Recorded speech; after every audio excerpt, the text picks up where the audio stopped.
Some of those deputies being pulled off the road here in Miami-Dade and Broward counties. Well, down in Monroe County earlier this morning, we saw police from Key West being told to leave Key West. But some people did decide to stay. Someone who is there covering the storm right now is Miami Herald reporter David Ovalle. He's joining us on the phone right now. And first things first, David, we want to make sure that you are in a safe location. Where are you right now?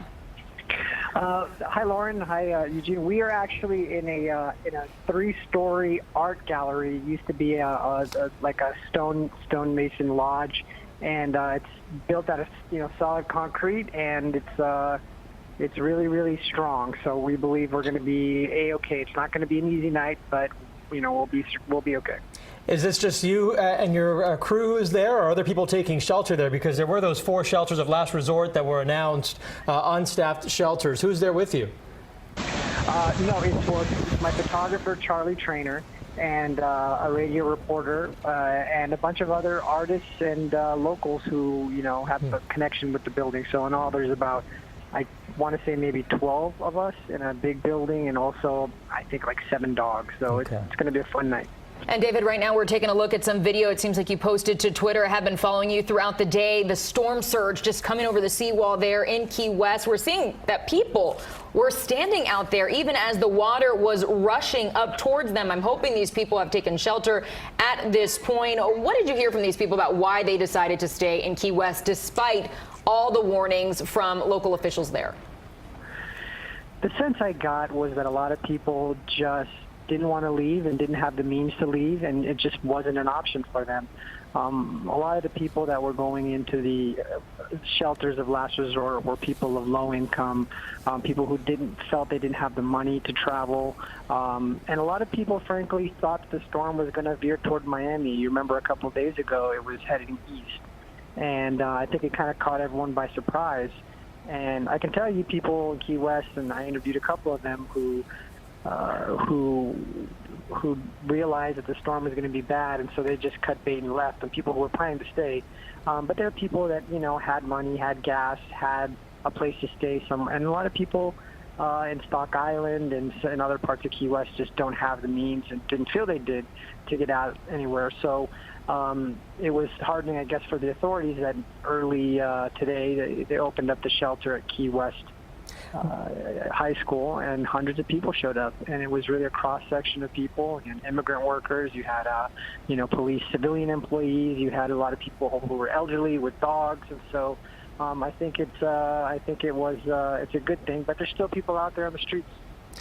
This is a community, as you mentioned, that people who live there love to live there, and it's a hard decision for them to leave, even when they're facing something as terrible as Irma, which has now weakened a bit or isn't as strong as it was, but it's still a massive storm. Those people who are away from the Keys want to know what's happening there. So tell us, what's been the worst that you've seen so far? We're seeing in your images a lot of flooding, but has that been the biggest issue, or has it been damaged by the wind? What's going on around you? Well, it's kind of hard to say because it's really just come in sporadically. And I can tell you we're nowhere near anything bad. Like what's going on right now is just mild, and we're not going to really get the worst of it for another few hours. But there's been a little flooding, some rising seas here and there, and the winds have been bad. There's been we lost power here in our building about an hour ago. So obviously there's tree limbs down and roofs being torn up a little bit. But so far the winds haven't been incredibly bad. But I suspect they will be, and everyone is kind of just bracing for the worst. And so we were hearing that some Key West police officers did leave. They got that call over the radio very early this morning to start heading north. We caught up with some of them over at the Snapper Creek Service Plaza earlier this morning. You did mention that some of the civilian employees did decide to stay at Key West High School, but really, are there any police officers there that you have been able to speak with? Are people concerned about the fact that the law enforcement, at least not all law enforcement, is there on the scene in Key West as this storm approaches?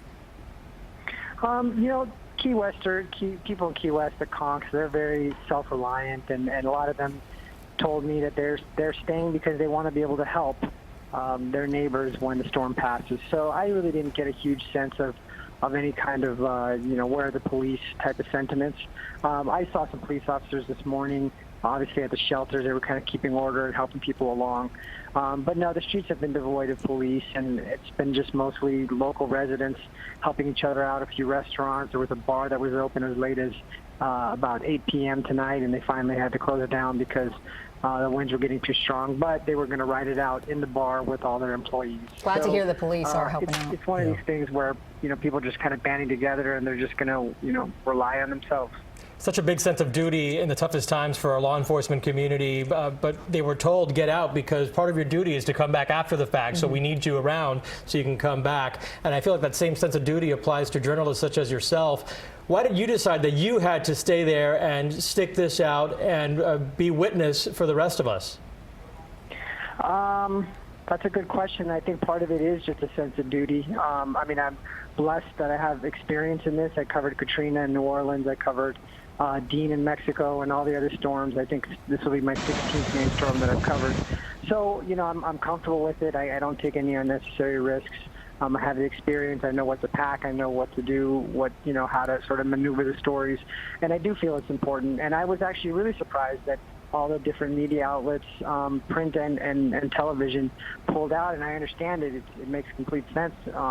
And I made that tough decision, and to be fair, some of my bosses were, didn't want me to be here, and but I think that's only reasonable, and that's fair, and I made the tough decision. But look, there's other people here, there's people that aren't journalists here, so if they can write it out, why can't I?